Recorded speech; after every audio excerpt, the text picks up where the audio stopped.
Oh, udah mulai ya. Hai, assalamualaikum. Kembali lagi di channel YouTube aku, Nita Rosita.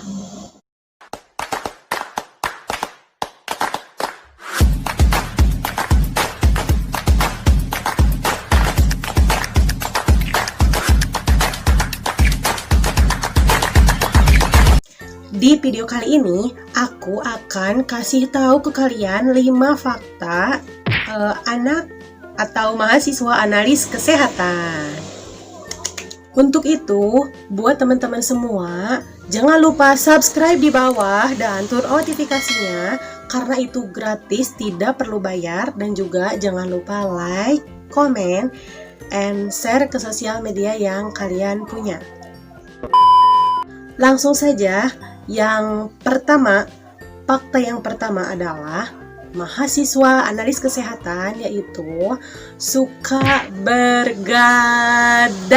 Jadi maksudnya bergadang dalam artian mengerjakan tugas dari kampus. Jadi misalnya itu ada suatu tugas mata kuliah yang harus dikerjakan tetapi deadline-nya itu cepat banget. Jadi kita diusahain harus segera menyelesaikannya. Dan sebagian besar mahasiswa analis kesehatan itu sering bergadang akibat mengerjakan tugas tersebut, karena misalnya besok dikumpulin, sekarang kita mengerjakan. Nah, kita harus bagaimana sebisa mungkin mengerjakan tugas itu. Ya kalau misalkan kayak mahasiswa yang lain yang emang males gitu ya, ada yang mengerjakannya di kampus sambil nyontek ke temennya ada. Terus ada yang rajin, kalau misalkan rajin itu ngerjainnya di rumah atau di kosan, nanti besok yang dikumpulin itu ada. Jadi tiap-tiap mahasiswa itu berbeda karakternya. Fakta yang kedua dari mahasiswa analis kesehatan adalah takut pecahin alat-alat lab. Pasti kalian kalau misalkan merasa kalian mahasiswa analis kesehatan, pasti kalian udah tahu kan maksud pembicaraan saya kemana. Jadi maksudnya adalah, jadi mahasiswa analis itu ketika sedang melakukan praktikum di laboratorium di kampus itu pasti berpikirannya, ya Allah mudah-mudahan saya nggak ngejatuhin alat lab, nggak ngejatuhin apapun di laboratorium ini. Karena kalau misalnya saya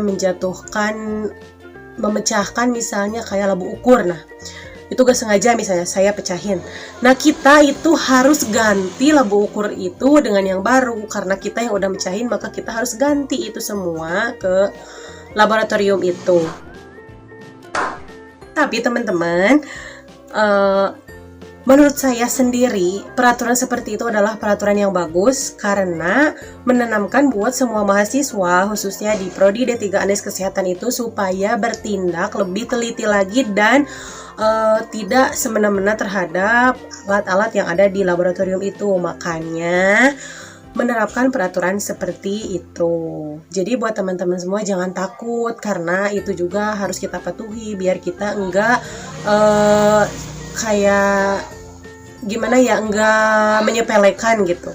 Fakta yang ketiga adalah harus menggunakan APD lengkap. Maksudnya kita selaku analis kesehatan atau sedang kuliah di analis kesehatan itu wajib menggunakan APD lengkap, dimulai dari jas lab. Nah, kalau misalkan analis itu harus selalu menggunakan jas lab, misalnya kayak di laboratorium harus selalu menggunakan itu, karena ditakutkan si sampel kayak darah, feses, urin itu tumpah. Dan kalau misalkan kita pakai jas lab itu kan enggak langsung ke baju kita.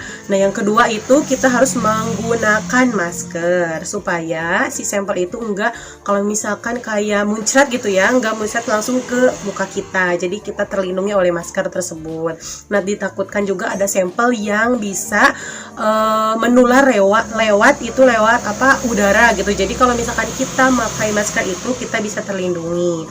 Dan juga memakai handscoon atau sarung tangan. Ini gunanya untuk melindungi tangan kita. Fakta yang keempat adalah lari-lari. Maksudnya adalah ini pengalaman aku ya sendiri. Misalnya itu kayak kita itu lagi istirahat zuhur. Nah, kita itu kan emang free ya, maksudnya nggak ada dosen yang masuk setelah zuhur itu. Tetapi karena dosennya nggak jadi ada kesibukan itu, misalnya ya udah zuhur itu ada mata kuliah A.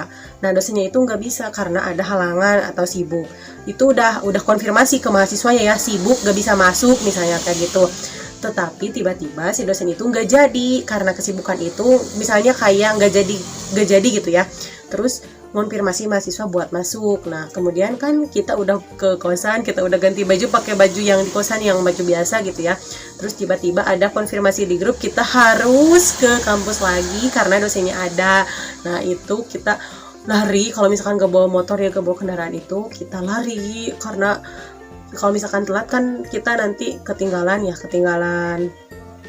dosen menyampaikan apa gitu, kita gak tahu karena kita telat. Jadi makanya kita selalu riwe gitu ya, lari-lari pengen stay gitu sebelum ada dosen gitu. Jadi fakta analis itu lari-lari. Yang keempat, fakta yang terakhir, yang kelima adalah jurusan tersibuk. Maksudnya adalah program studi D3 analis kesehatan itu kayak kalau misalkan D3 ya nggak analis aja, misalnya kayak farmasi, kayak D3 perawat, itu emang lebih banyak ke praktikum. Jadi kita itu lebih banyak di laboratoriumnya agar kita bisa menggunakan alat-alat lab tersebut. Jadi maksudnya kita itu pulangnya sore, tapi nggak sore banget sih, sama kayak prodi lain. Pokoknya mah yang di 3 itu emang sibuk. Jadi sibuknya itu melakukan praktikum.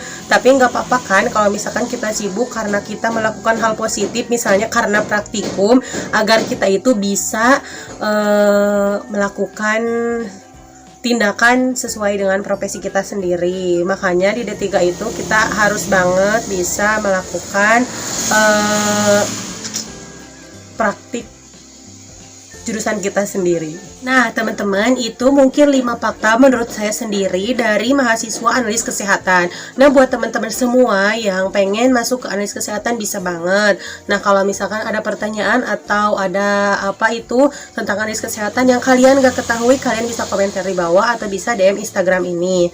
Nah, untuk itu buat teman-teman semua jangan lupa di subscribe di bawah dan turn on notifikasinya biar kalian nanti tahu apabila aku upload video terbaru lagi. Nah, jangan lupa like, comment, and share ke sosial yang kalian punya. Dan jangan lupa ya subscribe, karena subscribe itu gratis, kalian gak perlu bayar. Dan biar nanti kalian itu gak ketinggalan seputar tentang analis kesehatan. Assalamualaikum warahmatullahi wabarakatuh. Bye-bye.